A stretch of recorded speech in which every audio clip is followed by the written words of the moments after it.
Covid महामारीका कारण थला परेको पर्यटन क्षेत्र बिस्तारै गतिमा आउन थालेको छ। पर्यटन क्षेत्रको चलायमानले देशको अर्थतन्त्र उकास्न सहयोग गर्ने अपेक्षा गरिएको छ। सरकारले पर्यटन प्रवर्धनका लागि गरेका काम कति पर्याप्त छन्? पर्यटन बजारलाई चलायमान गराउन सरकारले अब के गर्नुपर्छ? यी र यस्तै विषयमा कुरा गर्न हामीसँग स्टुडियोमा हुनुहुन्छ पूर्व पर्यटन सचिव सुशील घिमिरे। स्वागत छ यहाँलाई। धन्यवाद। प्रधानमन्त्री पुष्पकमल दाहालले हिजो पोखरा गएर पर्यटकीय राजधानी घोषणा गर्नुभयो। पोखरालाई छमछमी नाच्नुभयो। उहाँ एकदमै उत्साहित मौसम देखिएको थियो, त्यहाँ एकदमै सबैजना उत्साहित देखिएको थियो। भरतपुरलाई पनि केही दिन अगाडि भ्रमण वर्ष घोषणा गरियो। 2023 देखि 2033 सम्मलाई पर्यटन दशक घोषणा गरियो। अब यी सबै घोषणा, यी प्रचारबाजीले साँच्चीकै पर्यटन क्षेत्रलाई लाभ दिन्छ या यो औपचारिक घोषणामा मात्रै सीमित हुन्छ? यसलाई अब अलिकति फरक ढङ्गले पनि हेर्नुपर्छ। अब अलिकति प्रचार प्रसार त होला यसले डोमेस्टिक मार्केटमा हाम्रो देशभित्रै नि, तर मुख्य कुरा पर्यटन बढाउनको लागि हामीले यस्ता किसिमका घोषणाहरू धेरै पहिला पनि भएका थिए, भइरहेका छन्। त्योभन्दा पनि पर्यटक आगमन चाहिँ कसरी बढाउन सकिन्छ, उनीहरूको बसाइ कसरी लम्ब्याउन सकिन्छ र उनीहरूको खर्चलाई कसरी बढीभन्दा बढी देशमा चाहिँ रिटेन गर्न सकिन्छ, राख्न सकिन्छ भन्ने किसिमका कुरामा चाहिँ ध्यान दिनुपर्छ। तर पनि अब घोषणा हुनु अब आफैमा नराम्रो चाहिँ नभनौँ, किन राजनीतिक तरिकाबाट गरिएको कुरा हो, यसको कुनै आफ्नो अर्थ पनि होला राजनीतिक। तर पर्यटकीय हिसाबले अब अलिकति प्रचार प्रसार त हुन्छ नै, किन मिडियामा यो सबै कुराहरू आइसकेको हुनाले अब थाहा नपाएकाले, नसुनेकाले, नाम पोखराको नाम नसुनेकाले अब यसबाट केही कुराहरू त थाहा पाउँछन्। त्यसले गर्दाखेरि केही रूपमा सकारात्मक रूपमा पनि लिनुपर्छ होला। नेपाल आउने पर्यटक मध्ये 40% पर्यटक त पोखरा नै जाँदो रहेछन्। अब सरकारले पर्यटकीय राजधानी घोषणा गरिसकेपछि अब यसले चाहिँ लाभ चाहिँ के पुग्छ अब पर्यटकहरूलाई? अब यसबाट लाभ पुग्ने भन्दा पनि यससँग सम्बन्धित, जस्तै पर्यटक आगमनका कुरा गऱ्यौँ हामीले, त्यससँग सम्बन्धित कुराहरूलाई चाहिँ विस्तार गर्नुपर्छ। पहिलो कुरा अब पोइन्टकै रूपमा भन्ने हो भने पोखरामा अब तपाईँले भन्नुभयो जस्तै 40% चाहिँ पर्यटकहरू आउँछन् र अझै धेरै आउने सम्भावना छ, किनभने पोखराको जुन किसिमको भौगोलिक अवस्था, पर्यटकीय क्षमता त्यहाँको, त्यो हिसाबले गर्दाखेरि सबैभन्दा पहिलो कुरा पर्यटनमा चाहिँ के एउटा एक्सेस हो। एक्सेस भनेको पहुँच।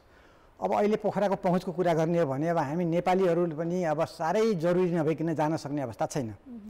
200 किलोमिटरको बाटो पोखरामा 12-13 घन्टा, त्यो पनि बिचबिचमा धुलो धुवाँ आदि इत्यादिले सबै कुरा भएको हुनाले सबैजना मान्छेहरूले प्लेन एफोर्ड गर्न पनि सक्दैनन्। गऱ्यो भने पनि प्लेनले कति धान्ने, सबै कुरा चाहिँ हजारको रूपमा त पर्यटकहरू प्लेनमा जान सक्दैनन्। त्यसले गर्दाखेरि अब त्यो सडक बन्न लागेकै कति वर्ष भइसके। त्यसले गर्दाखेरि सबैभन्दा पहिलो कुरा गर्ने यातायातको सुविधा हुनु पर्यो। त्यसपछि चाहिँ आवासको कुरा भन्ने आउँछ पर्यटनमा। एक्सेस, एकोमोडेसन र एफोर्डेबिलिटी भन्ने तीनटा कुरा हो। त्यसपछि एकोमोडेसनको लागि त्यति समस्या छैन, किनभने नेपालको सबैभन्दा राम्रो पक्ष के हो त भन्दाखेरि विश्वमै पनि नेपालमा पर्यटन व्यवसाय सुरुदेखि नै निजी क्षेत्रबाट सञ्चालित भएको हो। सरकारले चाहिँ यसको परिवेश तयार पारेको छ, पूर्वाधारको काम गरेको छ भने होटेलदेखि लिएर ट्राभल एजेन्सी सम्पूर्ण कुराहरू सुरुदेखि नै, जुन 1950 देखि हामीले सुरुवात भएको छ नेपालमा सङ्गठनात्मक पर्यटनको, त्यतिखेर निजी क्षेत्रले भएको हुनाले एकोमोडेसनको प्रब्लम छैन। किन नाफा हुने भएपछि स्वतः रूपमा जनताहरूले, लगानीकर्ताहरूले होटलहरू बनाउँछन्। त्यसले गर्दाखेरि अब त्यसको कुरामा एफोर्डेबिलिटी भन्नाले अब अलिकति नेपालको चाहिँ होटलहरू अलि महँगा भयो भन्ने कुरा पनि छ, विशेष गरेर डोमेस्टिक टुरिज्मको लागि। अब त्यो भएको हुनाले त्यो रूपमा अब एफोर्डेबिलिटीमा पनि अब सोच्नु पर्ला निजी क्षेत्रले। अब प्रशस्त होटल व्यवसायमा प्रतिस्पर्धा बढिरहेको छ, त्यो हिसाबले आफै प्राइसमा पनि त्यसले चाहिँ एउटा स्टेबिलिटी आउला। र मैले सबैभन्दा महत्त्वपूर्ण जोड चाहिँ के दिन चाहन्छु भने अहिले पनि हामीले नेपालमा यातायातको पूर्वाधार राम्रो बनायौँ भने मात्रै पनि हामीले सोचेभन्दा धेरै पर्यटक आगमनको सम्भावना छ। विभिन्न कारणबाट नेपालको चाहिँ प्रचार प्रसार विश्वमा नभएको होइन, जस्तै कि अब एउटा विभिन्न किसिमको उसमा भूकम्पको बेलामा पनि नेपालको चाहिँ अब एउटा विश्वमा चिनाजानी भयो। त्यसपछि आएर जुन किसिमको एउटा अब कन्फ्लिक्टको बेला थियो, त्यो कन्फ्लिक्टको बेलामा पनि विभिन्न रूपमा चाहिँ नेपाललाई नचिनेका विदेशका व्यक्तिहरूले पनि नेपालको नाम सुनेका छन् भने 1950 देखिको दशकदेखि लिएर अहिलेसम्म नेपालमा प्रचार प्रसार भएर मानिसहरूको नेपालमा एउटा अलिकति फरक ढङ्ग के छ भने रिपिटेड टुरिज्म बढिया छ। हामीहरूका विदेशतिरका मान्छेहरू दोहोऱ्याएर तेह्राएर आउने प्रवृत्ति छ। भन्नाले के भने तिनीहरूले एउटा नेपालप्रतिको एउटा माया, नेपालप्रतिको चाहिँ एउटा प्राकृतिक अवस्था र एउटा साङ्ग्रिला भन्ने किसिमको पनि एउटा कन्सेप्ट छँदै थियो, त्यो रूपमा भएको हुनाले अहिले पनि रिपिटेड टुरिज्महरू छन्। तपाईँले भन्नुभयो प्रचार प्रसार भइरहेको छ अन्तर्राष्ट्रिय स्तरमा, जस्तो भूकम्प जाँदाखेरि नेपाललाई धेरैले चिन्यो भन्ने खालको कुरा गर्नुभयो।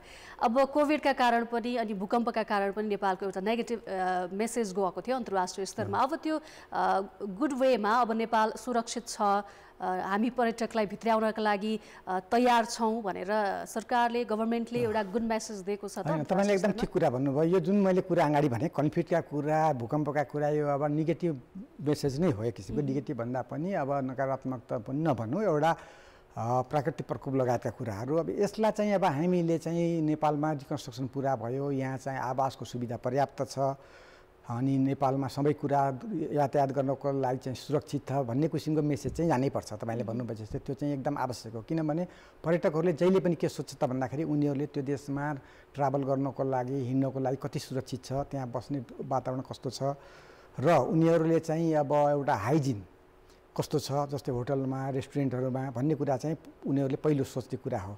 त्यसले गर्दाखेरि यो कुरा चाहिँ त हामीले अगाडि बढाउनै पर्दछ। एउटा यो माउथ टु माउथ मेसेज पनि हुन्छ नि त, जस्तो आएको पर्यटक आफ्नो देशमा जान्छ, नेपालको बारेमा राम्रा कुरा गर्छ अनि अरू पर्यटक आउँछन्। अब नेपालमा त्यही किसिमको गुणस्तर सेवा सुविधा जस्तो तपाईँले अघि भन्नुभयो, एकोमोडेसनमा प्रब्लम छैन, अब राम्रो बस्ने ठाउँहरू, होटलहरू एकदमै पर्याप्त मात्रामा खुलेका छन्। त्यो खालको गुणस्तरलाई कायम राख्नलाई चाहिँ नेपाल सरकारले के काम गर्नुपर्छ जस्तो लाग्छ? त्यो चाहिँ एकदमै राम्रो कुरा गर्नुभयो तपाईँले, किनभने पर्याप्त रूपमा होटल चाहिँ खुलेका छन् है। अब तर तिनीहरूको गुणस्तर कस्तो छ, कस्तो सेवा दिइरहेका छन्, अनि प्राइसमा कस्तो किसिमले चिटिङ भएको छ कि छैन भन्ने कुरा चाहिँ वास्तवमा नियमन चाहिँ एकदमै राम्रोसँग हुन सकेको छैन। त्यो कुरा हामीले रियलाइज गर्नैपर्छ सरकारी क्षेत्रबाट। त्यसले गर्दाखेरि त्यो रूपमा चाहिँ अगाडि बढ्नुपर्छ। किनभने जो माउथ टु माउथ किसिमका जुन प्रचार प्रसार हुन्छन्, त्यो कुनै पनि एउटा चाहिँ पर्यटक आएर होटलमा बस्दाखेरि उसलाई एउटा नकारात्मक किसिमको चाहिँ सोचाइ भयो भने उसले गएर चाहिँ 10जनालाई भन्छ, 10जनाले अर्कोलाई भन्छन्, गर्दाखेरि एउटा चाहिँ ज्योमेट्रिकली मल्टिप्लायर इफेक्ट पर्छ कि यसको। त्यसले गर्दाखेरि वास्तवमा यो पर्यटनमा यो नकारात्मक मेसेज चाहिँ सबैभन्दा चाहिँ एकदम डरलाग्दो अवस्था हो।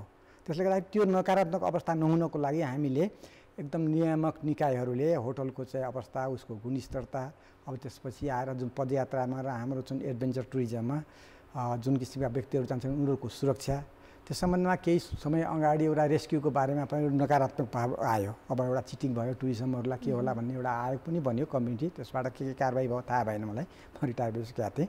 त्यसले गर्दाखेरि यस्ता कुरामा चाहिँ एकदमै हामी चाहिँ सेन्सिटिभ हुनैपर्छ। हेर्नुहोस्, पर्यटक भनेको साह्रै सेन्सिटिभ एउटा चाहिँ क्षेत्र पनि हो।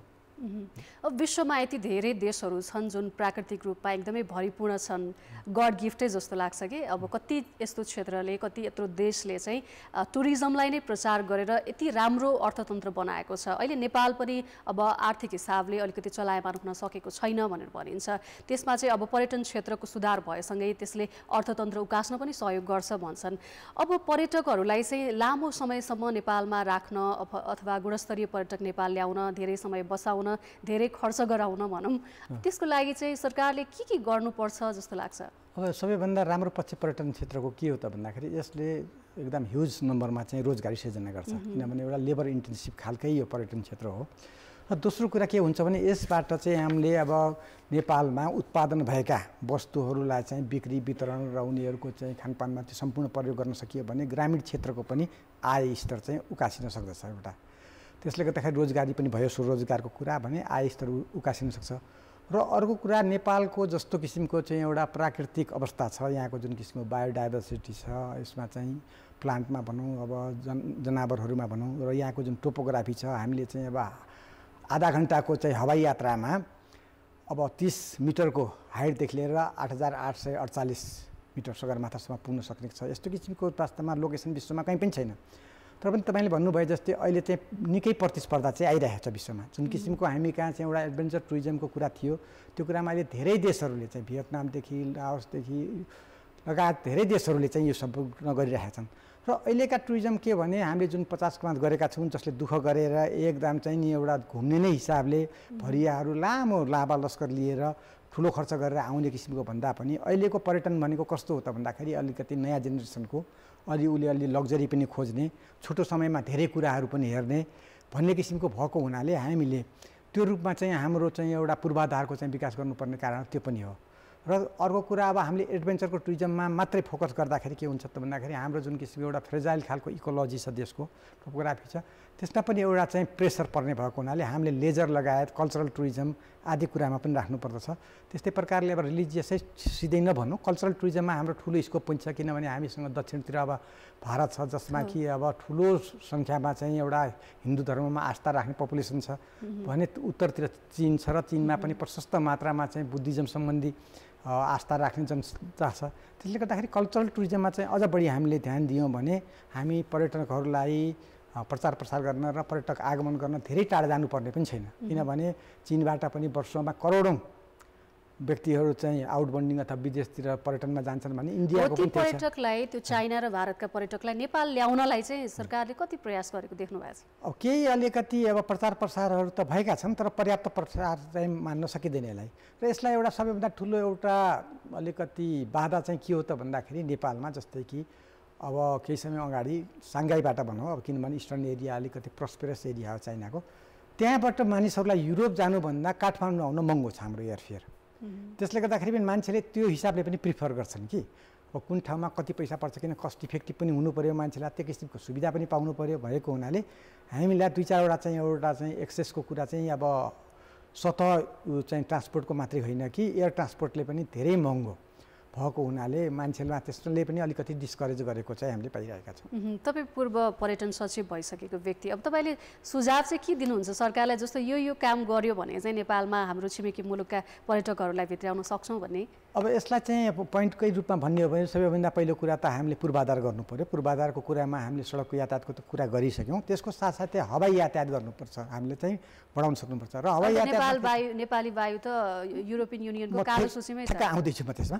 त्यसले गर्दाखेरि त्यसमा पनि के छ भने विश्वको एउटा सम्पूर्ण देशहरूको चाहिँ अवस्था हेर्दाखेरि जुन देशको ध्वजावाहक स्ट्रङ छ उसँग प्रशस्त फ्लिटहरू छ अब हवाई उडानहरूका क्षेत्रहरू छन् त्यो देशमा चाहिँ पर्यटनको ठुलो विकास भएको छ। सानो उदाहरण दिइहालेँ मैले अहिले ब्याङ्ककमा अथवा थाइल्यान्डको चाहिँ ठुलो पर्यटन विकासमा चाहिँ थाई एयरवेजको ठुलो योगदान छ तर हुन त विगत कोभिडभन्दा अगाडि 10 वर्षदेखि ऊ ठुलो घाटामा थियो र कोभिडमा चाहिँ ऊ चाहिँ ब्याङ्कटप नै भयो थाई एयरवेज अहिले फेरि भर्खर सुरुवात गरेका छन् तर त्यति हुँदाहुँदै पनि थाई एयरवेजले जति चाहिँ टुरिस्टहरू उसमा थाइल्यान्डमा टुरिज्मको विकास गर्यो त्यही रूपमा चाहिँ अब नेपालमा पनि वास्तवमा नेपाल वायु सेवा निगमलाई स्ट्रङ नगरिकन सुखै छैन हामीले। अरू एयरलाइन्सहरू आइरहेका छन् त्यो आफ्नो ठाउँमा छ तर के हुन्छ भने एउटा चाहिँ कम्पिटिसनमा र प्राइस चाहिँ स्टेबलाइज गर्न र प्राइस घटाउनको लागि नेपाल वायु सेवा आफ्नो चाहिँ राष्ट्रिय ध्वजावाहक नभइकन अब हामीहरूले चाहिँ प्राइस चाहिँ घटाउन सक्दैनौँ। हामीले सुनिरहेका छौँ दिल्लीकै भाडा पनि नेपाल एयरलाइन्सको भाडा के अरे ऊ चाहिँ फ्लाइट कम हुँदाखेरि कति भाडा लिइरहेको हुन्छन्। अब दोस्रो कुरा चाहिँ अब नेपाल एयरलाइन्सको के अरे एयर सर्भिसको कुरा गरेँ मैले। तेस्रो कुरा चाहिँ एकोमोडेसनको कुरा हो। एकोमोडेसनमा वास्तवमा राम्रै प्रगति भएको छ नेपालमा निजी क्षेत्रले राम्रो किसिमले चाहिँ लगानी गरेका छन् यो चाहिँ एउटा खुसीकै कुरा हो। र त्यसपछि आएर अरू कुराहरू चाहिँ नियमनका कुरा सेफ्टीका कुरा हाइजिनका कुरा जुन कुरा के भने हामीले रेगुलरली गर्ने काम हुने नि एकपटक गरेर यसले सधैँभरि हुँदैन। त्यो गर्नको लागि जस्तै गाउँठाउँमा हामीहरूले अब एउटा चिया पसलहरू हुन्छन् सानोतिनो चाहिँ रेस्टुरेन्टहरू हुन्छन् त्यहाँ जाँदाखेरि पर्यटकहरूले खाँदाखेरि अब एउटा चाहिँ गिलासमा यस्तो हात हालेर गिलास लिएर आएर पानी दिने खाना चाहिँ राम्रो किसिमले सर्भ नगर्ने भने त्यो खाएर मान्छे बिरामी भइसकेपछि पर्यटकले के हुन्छ त भन्दाखेरि त्यसको नेगेटिभ प्रोपोगेसन हुन्छ। त्यसले गर्दाखेरि अब त्यो क्षेत्रहरूमा कमसेकम 5-7 दिनको चाहिँ एउटा हाइजिन सम्बन्धी फुड प्रिपरेसन सम्बन्धी सर्ट टर्म तालिमहरू पनि दिने एउटा सुरुवात पनि गरेका थियौँ हामीले नाथमबाट होटल पर्यटन व्यवसायी एकाडेमीबाट हामीले। त्यसले गर्दाखेरि त्यो किसिमका जुन सुन्दाखेरि साना साना कुराहरू भए पनि यसले चाहिँ एउटा हाइजिनमा उसमा ठुलो असर पर्ने भएको हुनाले यस्ता काममा चाहिँ अब एउटा अनुगमन पनि हुनु पर्यो र अनुगमनको साथसाथै उनीहरूलाई सिकाउनु पनि पर्यो किनभने नि त्यो ठाउँमा भइसकेकालाई अब त्यसमा अब अहिले चाहिँ स्थानीय सरकारहरू पनि भएको हुनाले अब यो ठुलो लगानी गर्नुपर्ने काम पनि होइन यो अलिकति एउटा भिजिलेन्स मात्रै चाहिने कुरा भएको हुनाले यसतिरमा चाहिँ लगानी हामीले गर्नुपर्छ र अन्त्यमा आएर नै भनौँ प्रचार प्रसार पनि चाहिन्छ किनभने नियमित रूपमा प्रचार प्रसार कस्तो किसिमको हुनु पऱ्यो भने अब अलिकति ट्रेन्ड पनि चेन्ज गर्नुपर्छ। पहिले हामीले इलेक्ट्रोनिक मिडियाबाट मात्रै हुन्थ्यो भने अब आएर अनलाइन किसिमको कुराहरू छ अब ब्लग्सहरू हुन सक्ला त्यसले गर्दाखेरि इन्स्टाग्राम आदि लगायतका कुराहरू जे जति किसिमका सुविधाहरू उपलब्ध छन् प्रचार प्रसारको लागि त्यो सम्पूर्ण प्रचार प्रसारको कार्य पनि हामीले त्यसलाई पनि निरन्तर गर्नुपर्ने कुरा हुन्छ। तपाईँले अघि थाइल्यान्डको इक्जाम्पल दिनुभयो, त्यो देशको एयरलाइन्सको पनि हात हुन्छ पर्यटक भित्राउन भनेर। जस्तो थाइल्यान्ड अब टुरिज्मले नै चलेको देश हो होइन, जहाँ चाहिँ त्यहाँका नागरिकले गर्ने व्यवहार अथवा कोही पर्यटक त्यहाँ जाँदाखेरि उनीहरूले गर्ने रेस्पेक्ट सम्मानले पनि फेरि फेरि त्यहाँ पर्यटकलाई जान मन लाग्छ। त्यस्तै अब नेपालीको हकमा हामी नेपालीहरूको कस्तो बानी छ भने सकेसम्म पर्यटकहरूलाई चाहिँ अलिक बढी चार्ज गरौँ अथवा त्यो कुराको नियमन भएको छ जस्तो देखिँदैन। यस्तो हिसाबमा चाहिँ नागरिक स्तरबाट चाहिँ पर्यटक भित्राउनलाई चाहिँ के गर्न सकिन्छ जस्तो लाग्छ? यो एकदम राम्रो कुरा हो। वास्तवमा नेपाललाई अहिलेसम्म पनि एउटा हम्बल कन्ट्री, देशका चाहिँ व्यक्तिहरू साह्रै चाहिँ फ्रेन्डली नम्र भन्ने किसिमकै एउटा इमेज चाहिँ छ अहिलेसम्म। त्यो कुरामा चाहिँ वास्तवमा त्यति ठुलो ह्रास आइसकेको छैन। तर पनि यदा कदा तपाईँले भन्नुभयो जस्तै विभिन्न किसिमको होटलहरूमा, ट्राभल एजेन्सीमा उनीहरूले चाहिँ एउटा ठग्ने किसिमको बढी पैसा लिने अथवा त्यो किसिमको चाहिँ अनएक्सपेक्टेड किसिमको चाहिँ अब सुविधाहरू देखाउने पहिला आइसकेपछि त्यो किसिमको नपुर्याउने गर्दाखेरि विभिन्न किसिमका कम्प्लेनहरू आइरहेका छन्। त्यसमा के हुन्छ भने 2-4वटा कम्प्लेन पनि ठुलो असर गर्छ कि यसले, किनभने उसले आफ्नो साथीभाइहरूलाई भन्छ, साथीले अर्कोलाई भन्छ गर्दाखेरि यो किसिमले एउटा मल्टिप्लायर इफेक्टको रूपमा जाने भएको हुनाले यो कुरामा चाहिँ एकदमै कडा किसिमको चाहिँ एउटा नियमन चाहिँ हुनैपर्छ हामीले भिजिलेन्स। त्यसमा अलिकति हाम्रो टुरिस्ट पुलिस त छ, त्यो अलिकति एक्टिभै पनि छ। अब त्यसमा भएको सङ्ख्या आदिले गर्दाखेरि त्यति पर्याप्त सुविधा चाहिँ पुगेको छैन। तर पनि केही रूपमा अब नेपालका चाहिँ प्रमुख गन्तव्यहरूमा टुरिस्ट पुलिसहरूको चाहिँ एउटा उपस्थिति रहेको छ र उनीहरूले कम्प्लिटली एउटा टुरिज्मसँग सम्बन्धित मात्रै पर्यटकका चाहिँ एउटा समस्या, उनीहरूका चाहिँ गुनासाहरू नै सम्बोधन गर्ने भएको हुनाले केही हदसम्म एउटा पर्यटकलाई पनि थाहा हुनु पर्यो नि त, मैले यहाँ कम्प्लेन गरेँ त्यसको चाहिँ अलिकति राख्ने गरेको छ। त्यो चाहिँ अलिकति प्रचार प्रसार त छ, नेपाल टुरिज्म बोर्डले पनि राख्न गरेको छ, तर पर्याप्त चाहिँ छैन। तपाईँले भन्नुभएपछि उनीहरूलाई त्यो जानकारी चाहिँ छैन त्यो कुरा चाहिँ। अब 2वटा अन्तर्राष्ट्रिय विमानस्थल बनाइयो, ठुलो रकम खर्च गरेर पोखरा र भैरवा। अब पर्यटक भित्राउनलाई राज्यले लगानी त गर्यो, तर यसको प्रतिफल आउन सकेन किन?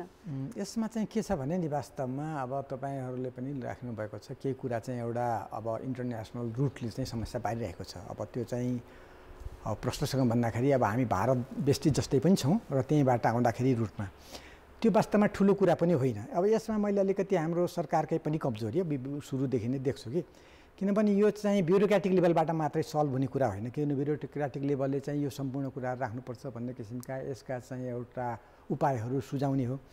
राजनीतिक व्यक्तिबाट, सम्बन्धित व्यक्तिबाट इन्डियाको चाहिँ अब आफ्नो काउन्टर पार्टसँग फेस टु फेस राम्रोसँग कुरा गरेको मैले कुनै पनि बेला चाहिँ पाएको छैन।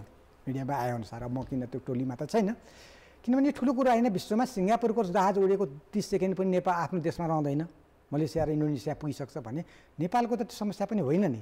त्यसले गर्दाखेरि त्यो एउटा चाहिँ ठुलो समस्या हो। त्यो भएको भए वास्तवमा पोखराबाट पनि पर्याप्त मात्रामा इन्डियातिर चाहिँ एउटा रिजनल फ्लाइटहरू हुन्थे। केही एयरलाइन्सले सुरुवात पनि गरेका हुन्, भैरवाबाट पनि त्यो रूपमा जान्थ्यो। त्यसले गर्दाखेरि एउटा ठुलो समस्या त्यो हो।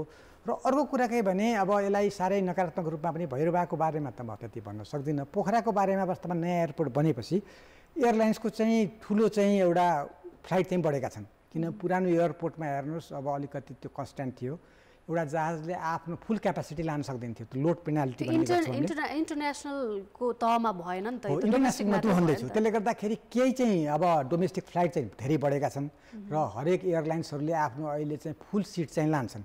पहिला के भने लोड पेनाल्टी भन्ने गर्छ कि उनीहरूले चाहिँ पुरा सिट लान नसक्ने, त्यसमा चाहिँ उनीहरूको के भने फ्युल बढी खर्च हुने भयो, आम्दानी कम हुने भएको हुनाले भाडा बढ्ने हुन्थ्यो।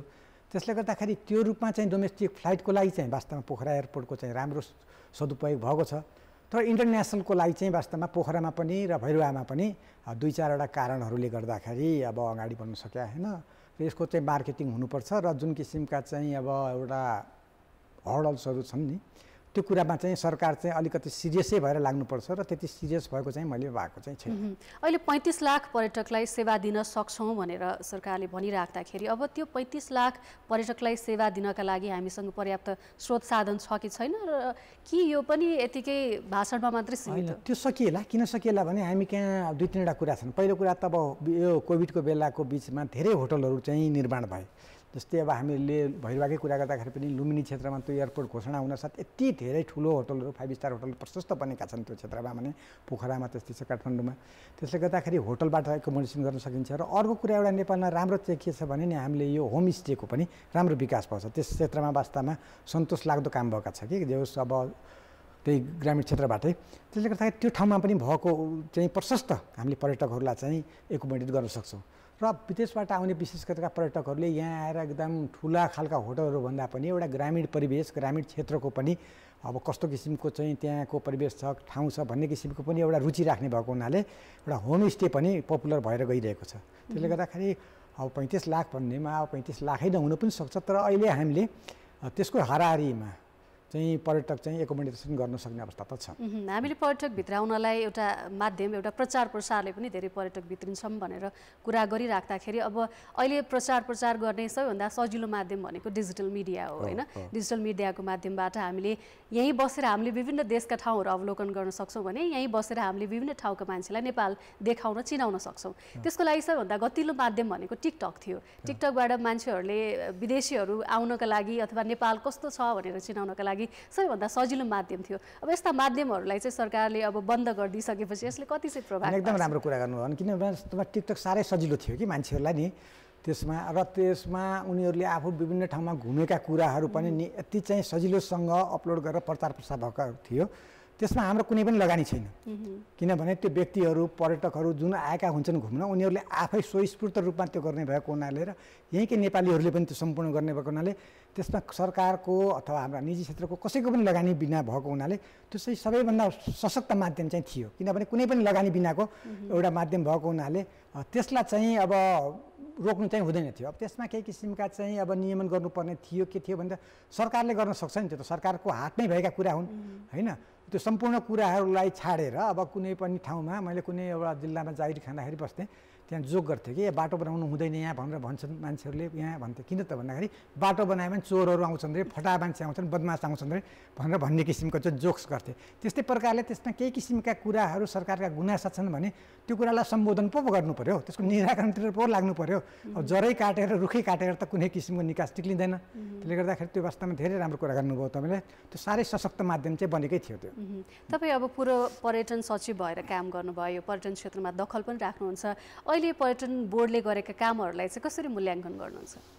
होइन अब काम राम्रै पनि भएको थियो त्यो, र त बिचमा मैले के देखेँ भने त्यहाँ अलिकति एउटा आन्तरिक कलह नै भन्ने कि के भन्ने एउटा कन्ट्राडिक्सन नि त्यहाँका पदाधिकारीको बिचमा होइन। अब सरकार र त्यहाँका पदाधिकारी प्रमुखको बिचमा भइरहेको देखेँ। अब यस्तो किसिमको हुँदाखेरि अब नेपालमा जहाँ एउटा इन्स्टिट्युसनल मेमोरी राम्रो छैन त्यो ठाउँमा के हुन्छ त भन्दाखेरि लिडरसिपले ठुलो रोल खेल्छ कि। किनभने सम्पूर्ण कामहरू नि जहाँ सिस्टम बनिरहेको छ हाम्रो वेस्टर्न कन्ट्रीहरूमा त्यहाँ चाहिँ अब लिडरसिप कमजोरै भए पनि त्यति समस्या छैन किनभने सम्पूर्ण सिस्टम भएको हुनाले त्यो सिस्टमले आफै रहनुहुन्छ। हाम्रो जस्तो देशमा लिडरसिप भनेको साह्रै इम्पोर्टेन्ट कुरा हो। त्यसले गर्दाखेरि त्यो कुरामा अब पर्यटन बोर्ड र अब मन्त्रालयको बिचमा पर्यटन बोर्डभित्रैका पदाधिकारीको बिचमा जुन किसिमका चाहिँ कुराहरू बाहिर आइरहेको देखिन्छ त्यो चाहिँ सुखद पक्ष चाहिँ होइन वास्तवमा। किनभने सम्पूर्ण प्रचार प्रसार गर्ने निकाय त्यही भएको हुनाले त्यसले चाहिँ अब त्यो रूपमा काम अगाडि बढाउन सकेको जस्तो चाहिँ लाग्दैन। अब नेपालको पर्यटन क्षेत्रलाई चलायमान बनाउन धेरैभन्दा धेरै मात्रामा पर्यटकलाई ल्याउन धेरै समय उनीहरूलाई यहाँ राख्न नेपालको अर्थतन्त्रलाई उकास्नलाई चाहिँ अब कसको के भूमिका हुन्छ अन्तिममा बताइदिनुहोस् न।